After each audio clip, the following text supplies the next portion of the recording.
मित्रांनो, हा आहे CTET 2026चा पेपर 1 म्हणजे अर्थात पेपर 1 आणि माझ्याकडे पेपर 2 असे दोनही पेपर आहेत. आपण या दोनही पेपरवर इत्थंभूत चर्चा करणार आहोत. सगळ्यात महत्त्वाची पहिली चर्चा आपली ही असणार आहे की महा TET आणि CTET यामधील मुख्य फरक कोणता, त्यामधील प्रश्नांचा फरक कोणता, दोन परीक्षेमध्ये मुख्य प्रश्नांचा नेमका फरक कोणता आणि ही येणारी 6 सप्टेंबर 2026ची CTET आपल्याला पास कशी करायची आहे, अभ्यास किती करायचा आहे, कशा पद्धतीची आपल्याला एक रणनीती आखायची आहे. कारण सध्या शाळा सुरू झालेल्या आहेत. डोक्यावर आपल्या SIRचं भूत आहेच अनेक शिक्षकांच्या आणि CTETचा खूप वास्ट अभ्यासक्रम आहे, खूप मोठा अभ्यासक्रम आहे. NCERTचे बुक्स आपल्याला रेफर करावं लागतात.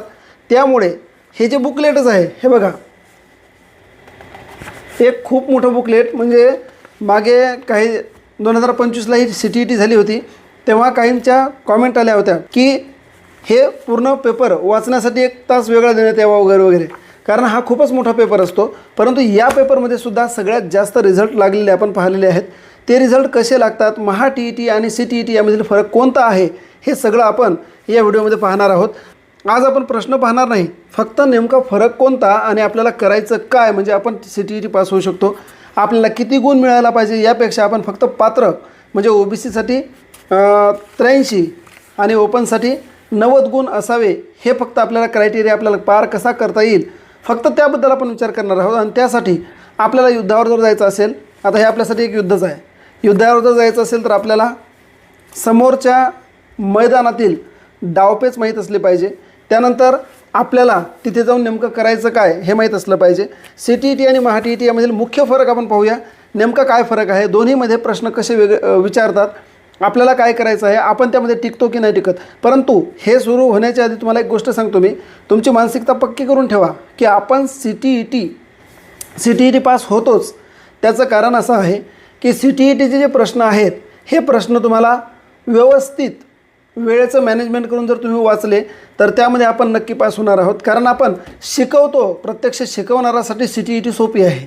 आणि बरेचदा असं वाटतं की एवढे मोठे प्रश्न, थोडा स्पीड आपल्याला वाढवावा लागेल, थोडीशी प्रॅक्टिस करायची आहे, ते आपण करूच या काही दिवसामध्ये. परंतु मी तुम्हाला शाश्वती देतो, TETपेक्षा CTET अनेकांनी अवघड म्हटलं, अनेकांनी खूप मोठं बुकलेट म्हटलं, परंतु ही CTET तुम्ही पास होऊ शकता.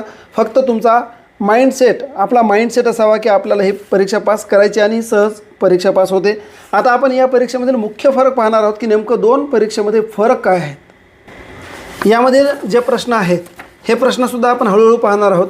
नेमके त्यासाठी आपण वेगवेगळे व्हिडिओ पाहणार आहोत. तर प्रश्न कसे असणार आहेत, कोणत्या विषयाचे कसे प्रश्न असणार आहेत, हा एक बुकलेट वेगळा कशासाठी दिला जातो, हा त्यानंतर कुठली भाषा प्रथम निवडायची, कुठली द्वितीय निवडायची, हे आपण सगळं पाहणारच आहोत. परंतु दोन परीक्षेमधील जेव्हा आपल्याला फरक कळेल तेव्हाच आपण ही परीक्षा यशस्वीपणे पास होऊ शकतो.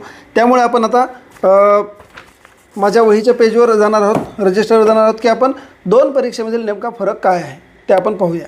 तर मित्रांनो, CTET आणि महा TET या दोनमध्ये मुख्य फरक कोणता आहे ते आपण पाहणार आहोत. आणि आपण CTET का पास होणार आहे त्याचंसुद्धा तुम्हाला इथे उदाहरण देतो मी. आता प्रश्नाचा दर्जा आपण लिहिलेला सुरुवातीला, तर CTETमध्ये प्रश्नाचा जो दर्जा आहे हा संकल्पनात्मक असतो आणि इथे तथ्य किंवा तथ्याधारित आणि संकल्पनात्मकसुद्धा असतो, म्हणजे महा TETमध्ये. त्यानंतर दुसरा जे आहे, प्रश्नाची जी शैली आहे, का, कसे, योग्य अध्यापन पद्धती कोणती, या पद्धतीवर विचारतात. म्हणजेच आपण जे शिकवतो त्यावर आधारित बरेच प्रश्न CTETला येऊ शकतात. इथे काय, कोण, व्याख्या, नियम, म्हणजे इथं आपल्याला सरळ दिसते की जास्तीत जास्त ज्ञानावर भर असते कुठे, TETमध्ये, महा TETमध्ये. त्यानंतर CDPचे जर प्रश्न आपण विचार केला तर केस स्टडी किंवा परिस्थितीवर आधारित प्रश्न असतात जे आपल्याला सहजच सोडवता येतात, फक्त त्यावर विचार करावा लागतो. तर्क आपल्याला व्यवस्थित जर लावता आला तर व्यवस्थित आपला पेपर सोडवला जातो, बरोबर. त्यानंतर थेट सिद्धांत, इथे जर आपण विचार केला महा TETचा तर इथे थेट सिद्धांत असतात, व्याख्या असतात, मानसशास्त्रज्ञ असतात. म्हणजे आपण सगळ्यात जास्त मानसशास्त्रज्ञाला आपण सगळे वेळे झालेले आहोत, कारण ते मानसशास्त्रज्ञ सारख्याच व्याख्या वाटतात, सारख्याच गोष्टी वाटतात. आपण अभ्यास केल्याच्यानंतर लगेच शाळेत गुंततो, संसारात त्या कामात गुंततो, आपण एकदम कन्फ्यूज होऊन जातो. तर या पद्धतीचं CTETमध्ये असते, म्हणजे तिथे थेट सिद्धांत, व्याख्या आणि मानसशास्त्रज्ञ वगैरे याचं इथे विचारले जातात CDPचे. परंतु जर आपण याचा विचार केला केस स्टडी किंवा परिस्थितीवर आधारित किंवा काय कराल या पद्धतीचे प्रश्न. आता गणित, संकल्पना आणि रिझनिंग यावर जास्त प्रश्न असतात गणितामध्ये. उदाहरणसुद्धा असतात, थेट प्रश्नसुद्धा असतात, परंतु संकल्पना आणि रिझनिंग यावर जास्त प्रश्न असतात. त्यानंतर TETचा विचार केला तर सूत्रे, गणिती प्रक्रिया आणि थेट प्रश्नावर भर असतो इथे.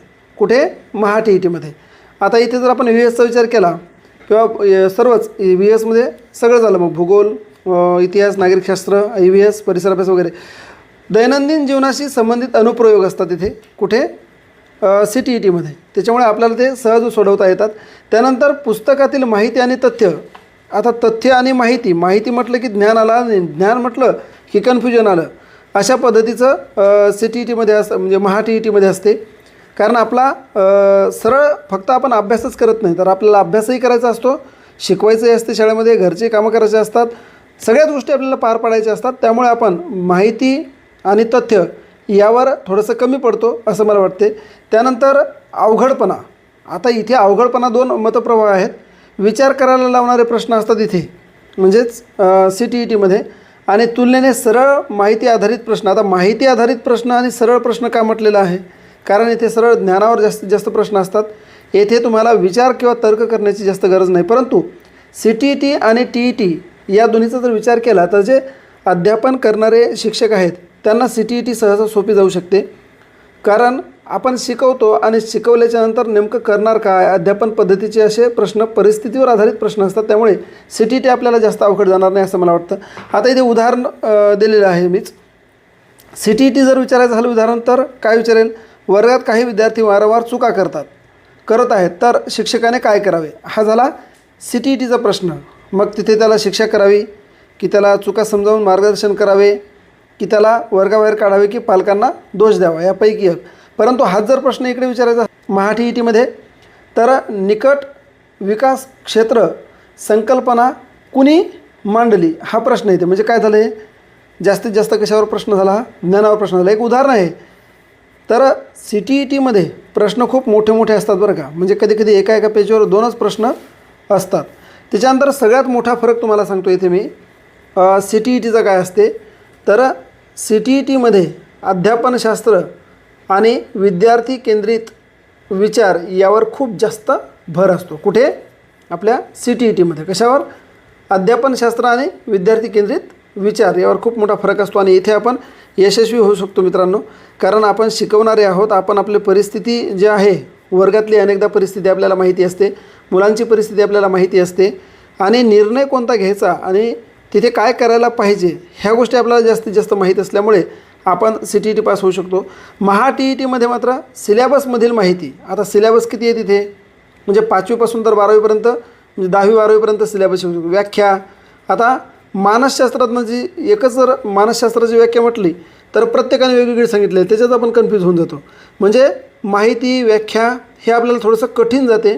त्याच्यानंतर नियम आणि थेट तथ्य यावर प्रश्न येतात. कुठे? TETमध्ये. आता तयारी कशी करायची आहे CTETची? तर NCERTचे पुस्तकं आपण वाचू शकतो का? विचार करा फक्त तुम्ही. एवढे प्रश्न आपण सध्या या महिनाभरात, एवढ्या कमी वेळेत आपण वाचू शकत नाही. केस स्टडीची आपण विचारच करू शकत नाही जास्त. अध्यापनशास्त्र आपल्याकडे आहे, तर कोणतं आहे? तर आपण आत्तापर्यंत TETला जे मानसशास्त्र अभ्यासलं त्याचा आपल्याला खूप मोठा इथे फायदा होणार आहे. आणि कन्सेप्ट आधारित जे प्रश्न आहेत, हे कन्सेप्ट आधारित प्रश्न आपल्याला सगळ्यात जास्त तारणारे आहेत. त्यानंतर जी भाषा आहे, भाषा, या भाषेमध्ये सुद्धा आपल्याला खूप जास्त उचलून धरलं जातं. हिंदी आणि मराठी जर आपण घेतली त्याच्यामध्ये, तर आपल्याला तिथे 20 किंवा 22 मार्क सहज मिळू शकतात. कारण इतर म्हणजे TETच्या तुलनेमध्ये इथे पॅराग्राफ आणि कविता जास्त असतात, त्याच्यामुळे आपण ते मार्क सहज जास्त मिळवू शकतो. तर या प्रकारे जे मी तुम्हाला दाखवलं माझ्या वहीवर, माझ्या रजिस्टरवर लिहिलेलं, या प्रकारचे प्रश्न असतात. आणि त्यामुळे आपण पक्का माइंडसेट करून ठेवायचं की आपण CTET पास होणार आहे. कारण कन्सेप्च्युअल प्रश्न आपल्याला जास्त येतात आणि ज्ञानावर प्रश्न कमी येतात. आणि या CTETचे संपूर्ण 2ही पेपर जे माझ्याकडे आहेत, हा आहे पेपर 2 जो मागच्या वर्षी मी दिला होता. दोनही पेपर मी पास झालेला आहे आणि हा आहे पेपर 1. तर मी अभ्यास किती केला होता आणि माझ्यासोबत जे आम्ही 8 जण गेलो होतो त्यामधील कोणाचा किती अभ्यास होता, किती जण निघाले आणि कशा पद्धतीने निघाले हे, आणि याच सगळ्या पेपरमधील प्रत्येक विषयाचे प्रश्न कसे विचारले जातात, जे यूट्यूबवर किंवा फेसबुकवर किंवा इतर क्लासेसमध्ये, जे इतर यूट्यूब, फेसबुक किंवा इतर क्लासेसमध्ये किंवा पेड क्लासेसमध्ये ज्या गोष्टी शिकवल्या जातात किंवा जे प्रश्नाचे सराव घेतात, तसे ते जे प्रश्न घेतात त्या प्रश्नातला म्हणजे 10% हिस्साहीसुद्धा यामध्ये येत नाही. त्याचं कारण असं आहे की गेल्या वर्षीचे मी काही व्हिडिओ पाहिले होते नेटवरचे, म्हणजे यूट्यूब आणि फेसबुकवरचे, आणि त्यानंतर पेपर द्यायला गेलो, त्यानंतर हा पेपर द्यायला गेलो, तर असं लक्षात आलं की हा पेपरचं जे प्रश्न आहेत त्याचा आणि इतरांचा काहीही संबंध नाही.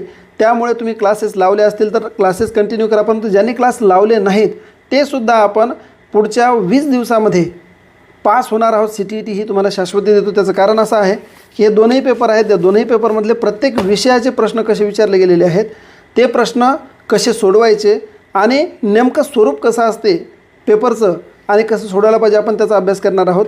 त्यामुळे आपण जर फेसबुकला पाहत असाल तर पेजला फॉलो करा, व्हिडिओ सेव्ह करून ठेवा आणि इतरांना शेअर करा, आणि यूट्यूबला पाहत असाल तर व्हिडिओला लाईक करा, चॅनल सबस्क्राईब करून ठेवा. पुढील व्हिडिओमध्ये आपण भेटू, कारण पुढचा व्हिडिओसुद्धा महत्त्वाचा असणार आहे की यामधील प्रश्न कसे असणार आहेत आणि ते प्रश्न कसे सोडवायचे आहेत आणि आपण CTET कशी पास करायची याचं आपण एक मालिका सुरू करणार आहोत. रोज किंवा एक दिवसाआड आपण एक व्हिडिओ टाकणार आहोत. आपण जुळून राहाल अशी अपेक्षा करतो आणि इथेच थांबतो. धन्यवाद. जय हिंद, जय महाराष्ट्र.